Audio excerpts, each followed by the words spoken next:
quand tous les saints iront aux cieux, quand tous les saints iront aux cieux, Seigneur, je veux être avec eux, quand tous les saints iront aux cieux, quand les disciples seront enlevés, quand les disciples seront enlevés, Seigneur, je veux être du nombre, quand les disciples seront enlevés. Seras-tu prêt? Seras-tu là, toi, mon ami qui m'écoute? Quand le Seigneur viendra de nouveau, seras-tu là? Voici le moment de l'attendre. Seras-tu là? Voici le moment de l'attendre.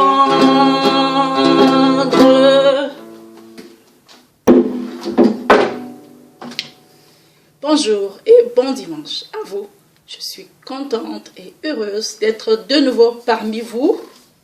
C'est un moment privilégié parce que Jésus-Christ est là chaque fois que son nom est prononcé. Je voudrais louer tous ceux qui ont, avec vraiment minutieux, travaillé les questions du quiz. Principalement, je dis bonjour et merci et bravo à Monique Sidonie, ma soeur. Je vous assure, regardez dans les commentaires du quiz passé, c'est le bord, comme on dit au Cameroun. C'est le bord, vous n'avez pas besoin de regarder. Il n'y a rien d'aussi précis. C'est vraiment précis, ça vaut la peine. Bravo Monique et merci. Merci à tous ceux qui ont répondu aussi, mais vraiment, ça vaut la peine de suivre la précision que Monique nous a apportée. Sans plus tarder, nous en donnons encore les réponses ici et passons au quiz 8. Réponse au quiz 7. Qu'a dit Jésus au sujet des cheveux de nos têtes? La réponse, comme je l'ai dit, se trouvait dans Matthieu 10, au verset 30. Il a dit, les cheveux de vos têtes sont comptés. Mon cher ami, ma chère amie et mon frère et ma soeur. Toi, quand tu te peignes les cheveux chaque matin, est-ce que tu connais le nombre de cheveux qui tombent? Moi, je ne sais pas. Ça veut dire, si Jésus-Christ dit ici qu'ils sont tous comptés, ça veut dire qu'il sait mieux que toi ce dont tu as besoin. Il connaît la précision, il a la précision que tu n'as pas. C'est lui qui t'a fait, c'est lui qui t'a formé. Pourquoi ne pas se confier tout de suite à lui? Pourquoi s'en aller loin de celui qui sait tout, ce que nous-mêmes nous ne savons pas? Pourquoi croire qu'en fuyant loin de lui, on a une meilleure vie? C'est un mensonge de l'ennemi. C'est un mensonge du diable. Accrochons-nous à la source de la vie.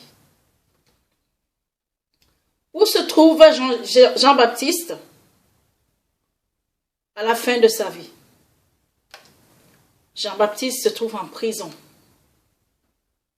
Il n'était pas le plus apprécié, mais il était grand. La Bible nous dit que parmi ceux qui sont nés de la chair, il n'y a pas eu de plus grand que Jean-Baptiste avant que Jésus-Christ ne vienne. Jean-Baptiste, c'est le dernier. Et alors, ce grand disait la vérité, il vivait dans le désert, et c'est cette vérité qui lui a coûté sa vie. Quand tu dis la vérité, il y en a qui ne l'aiment pas. Que dit la Bible? Ne dis pas la vérité au fou, il va te détester. Mais nous sommes la lumière du monde. Jésus-Christ aussi, étant la lumière du monde, est venu chez les siens. Les siens ne l'ont pas reçu, parce qu'ils ont préféré les ténèbres à la lumière. Celui qui aime la lumière viendra à la lumière, Même si sa vie est dans les ténèbres, il viendra à la lumière pour que la lumière éclaire les ténèbres et que les ténèbres soient chassées de sa vie. Jean-Baptiste a été en prison pour avoir dit la vérité à ceux qui ne voulaient pas l'entendre. Il a fini en prison, mais il était choisi de Dieu. Aujourd'hui, il vit dans la félicité. Il y en aura qui iront plus de la prison à la fin de leur séjour, soi-disant de gloire sur cette terre. Un enfant donna 5 pains à Jésus et 2 poissons. Combien de personnes en furent rassasiées? La Bible nous dit dans Jean 6 qu'il en furent 5000 hommes, plus les femmes et les enfants. 5 pains et 2 poissons, ce n'est pas les mathématiques. 5000 hommes, plus les femmes et les enfants. N'utilise pas toujours ta logique quand il s'agit de Dieu. Confie-lui ta vie et tu verras. On ne peut pas le prouver, on ne peut pas expliquer. Fais confiance, c'est tout. Est-ce que c'est vrai qu'après avoir nourri 5000 personnes, 12 paniers de pain en étaient le reste? Excusez mon français, je vous dis tout le temps. Oui, c'est bien vrai. Nous pouvons le lire dans Jean 6, 12 à 13. C'est le miracle.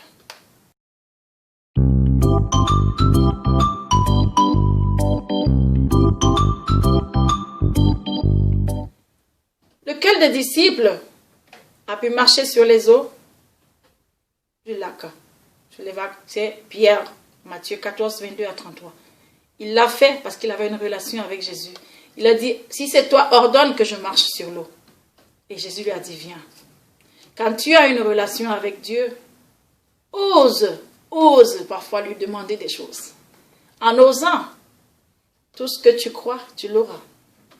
Mais Pierre, il a commencé, après il a pris peur. Comme quoi, des fois, il faut oser. Quand on croit en Dieu, vas-y, tu l'auras. Il ne viendra pas te secouer de ton lit en disant, il est l'heure que tu crois en moi. Va vers lui, il est là. Jésus-Christ est vraiment là. Lequel des deux, Zachée ou Pierre, dit, tu es le Christ, le Fils du Dieu vivant? C'est Matthieu. Nous le lisons dans Matthieu 16, 16. Question 7. Jésus dit, toutes choses sont possibles à... La réponse était, à celui qui croit. C'est possible que tu marches sur l'eau. C'est possible que ta vie change. C'est possible que tout ce que les sorciers ont dit sur toi soit anéanti si tu crois en Jésus-Christ. Mais ce n'est pas possible de voir la main de Dieu si au lieu de croire en Jésus-Christ, tu vas voir le malin pour pouvoir te sauver. Comment est-ce que tu vas connaître la puissance de Dieu? David disait, l'Éternel est ma lumière, que peuvent me faire mes ennemis? L'Éternel est mon berger. L'Éternel, je ne manquerai de rien. L'Éternel est la force de ma vie. De qui aurais-je peur? C'est parce qu'il était dans des situations de crise que ce psaume est né. Si tu ne vas pas rencontrer Dieu en temps de crise, comment le connaîtras-tu? Va à sa recherche, défie Dieu. Seigneur, où es-tu devant cette situation? Je veux croire en toi. Tu le verras à l'œuvre. Mais si tu cherches la solution qui est rapide, tu passeras à côté de ce Dieu. Et tu n'expérimenteras même pas la délivrance, mais l'esclavage. La dernière question était, combien de disciples étaient là lors de la transfiguration de Jésus? C'était 3 disciples, nous le lisons dans Matthieu 17.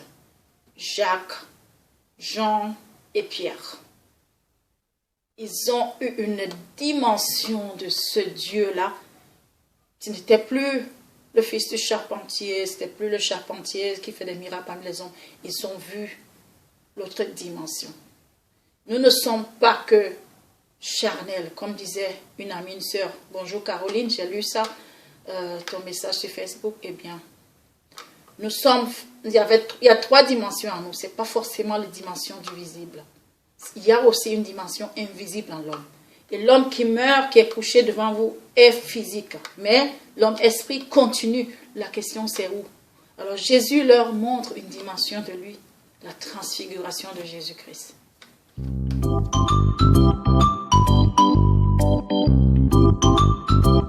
Nous passons au quiz 8. Jésus dit, si vous ne vous convertissez pas et devenez comme des... Complétez s'il vous plaît. À moins que vous ne vous convertissiez et devenez comme... Vous pouvez compléter. Comment s'appelle la parabole dans laquelle le bon berger va à la recherche de la brebis? Question 3. Combien de brebis le bon berger laisse-t-il pour aller chercher la brebis perdue? Question 4. Jésus disait, là où 2 ou 3 sont assemblés en mon nom, là, complétez. Question 5. Jésus dit, je suis là du monde. Question 6. Jésus dit, je suis. Si quelqu'un passe par moi, il sera sauvé. Question 7.